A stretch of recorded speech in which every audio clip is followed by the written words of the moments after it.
people vying for just 3 spots on Kinston City Council all had the same ideas: growing the economy while cutting down on crime. But tonight, only 3 people came home winners. Felicia Solomon, Sammy Aiken, and Gordon Vermillion are the city's newest council members, beating out Kelly Jarman, Theral Branch, and Steve Reagan. Michael Davis and Lenny Peterson, and our Sword C. Stevenson has more from the winners.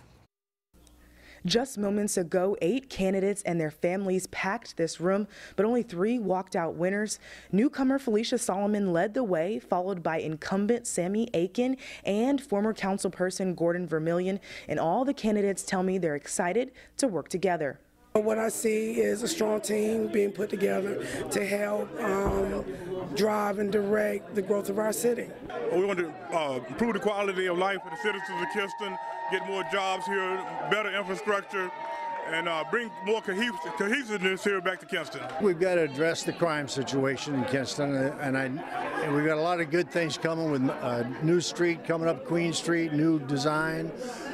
We've got new businesses moving in constantly to downtown. We've got to address all those things, and we've got to do a little better job of bringing the city together, working together. All the candidates say there's a lot of work to do in Kinston, but they're ready for the journey ahead. In Kinston, Zora Stevenson, 9 on your side.